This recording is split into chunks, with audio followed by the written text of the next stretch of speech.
Friends, నమస్తే. Welcome back to Geeta Ranjith KK channel. బాగా జిడ్డు పట్టినటువంటి స్టవ్లను మనం ఈజీగా ఎలా క్లీన్ చేసుకోవాలో ఈ వీడియోలో మీకు చూపిస్తున్నాను.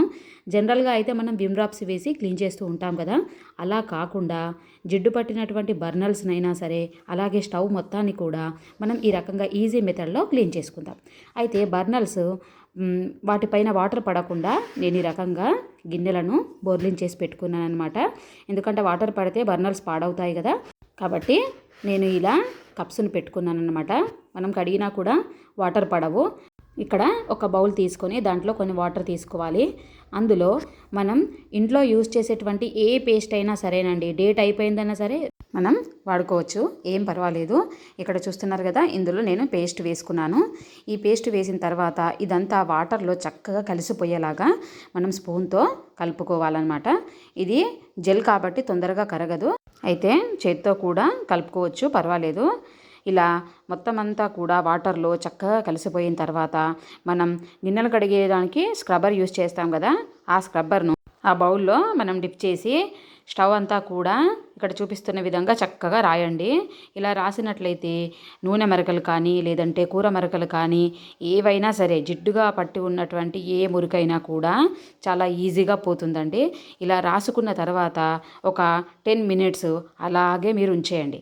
అలాగే కింద కౌంటర్ టాప్ మీద కూడా క్లీన్ చేసుకోవడానికి సరిపోయేంతగా మీరు గిన్నెలో ప్రిపేర్ చేసుకోవాలన్నమాట లిక్విడ్ను. నేను ఈ లిక్విడ్ను స్టవ్కి అంతా రాసుకొని ఒక 10 నిమిషాలు అలాగే వదిలేస్తాను. అలా వదిలేసినట్లయితే కనుక ఆ జిడ్డంతా కూడా తొందరగా మనం నెక్స్ట్ తుడిచిన వెంటనే వచ్చేస్తుంది. ఇలా మనం ఒక క్లాత్తో చక్కగా తుడుచుకోవాలన్నమాట. నీళ్లు వేసి కడిగినట్లయితే స్టవ్ అనేది తొందరగా పాడైపోతుందండి. అందుకనే వాటర్ వేసి కడగకుండా ఇలా తుడుచుకుంటే చాలు. మనం ఇలా రెగ్యులర్గా కనుక తుడుచుకున్నామంటే స్టవ్ ఎప్పుడూ కూడా నీట్గా ఉంటుందండి. ఇంకొక విషయం ఏంటంటే, మనం పేస్ట్ని ఉపయోగించడానికి గల కారణం ఏమిటంటే, పేస్ట్లో ఉన్నటువంటి కెమికల్స్ స్మెల్కి బొద్దింకలు అనేవి స్టవ్ దగ్గరికి రావు. అందుకోసమే మనం పేస్ట్తో ఇలా 2-3 రోజులకు ఒకసారి స్టవ్ను తుడుచుకున్నట్లయితే కనుక బొద్దింకలు ఆ దరిదాపుల్లోకి కూడా రావన్నమాట. ఇక్కడ చూస్తున్నారు కదా, నేను నీళ్లు అలా చల్లుకొని మాత్రమే ఎప్పుడైనా స్టవ్ క్లీన్ చేసుకుంటాను. నీళ్లు పోసి ఎట్టి పరిస్థితుల్లోనూ కడగను, ఎందుకంటే స్టవ్ తొందరగా పాడైపోతుంది కాబట్టి నేను అలా ఎప్పుడూ కడగనమాట. ఈ విధంగా చేసినటువంటి లిక్విడ్లో బర్నల్స్ను కూడా వేసి ఒక 1/2 అవర్ తర్వాత మనం వాటిని చక్కగా బ్రష్తో రుద్దుకున్నట్లయితే కనుక బర్నర్స్ కూడా ఏదైనా మురికి అలాంటిది ఉన్నా కూడా ఈజీగా పోతుంది. ఆ స్మెల్కి బర్నర్స్ లోపల కూడా బొద్దింకలు అనేవి చేరకుండా ఉంటాయి. ఇప్పుడు పైనంతా క్లీన్ అయిపోయింది కదా, ఈ లిక్విడ్ను నేను కౌంటర్ టాప్ పైన పోసేసుకొని ఇలా స్క్రబ్బర్ కొద్దిగా రాసుకున్నట్లయితే ఏమైనా మరకలు ఉంటే ఈజీగా పోతాయి. పేస్ట్ అనేది చాలా చక్కగా యూజ్ అవుతుంది. సో మీరందరూ కూడా తప్పకుండా ఇలా 2-3 రోజులకు ఒకసారైనా మనం ఇలా పేస్ట్ కొంచెం వేసుకొని క్లీన్ చేసుకున్నట్లయితే కనుక జిడ్డు పోతుంది. అలాగే ముఖ్యంగా బొద్దింకలు అనేవి రాకుండా ఉంటాయి ఫ్రెండ్స్.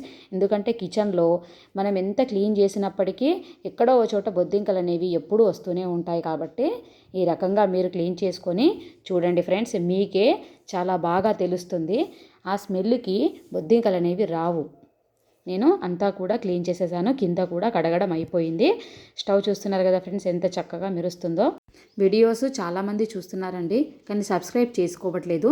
ప్లీజ్ సబ్స్క్రైబ్ చేసుకోండి. మంచి మంచి వీడియోస్ను మీరు రెగ్యులర్గా వాచ్ చేయొచ్చు. ఇలా చేయడం వల్ల కౌంటర్ టాప్ కూడా ఎప్పుడు చూడడానికి చాలా నీట్గా మెరుస్తూ కనిపిస్తుంది. ఈ వీడియో కనుక మీకు నచ్చినట్లయితే నా ఛానల్ని తప్పకుండా సబ్స్క్రైబ్ చేయండి, లైక్ చేయండి, అలాగే షేర్ చేస్తూ కామెంట్స్ పెట్టండి.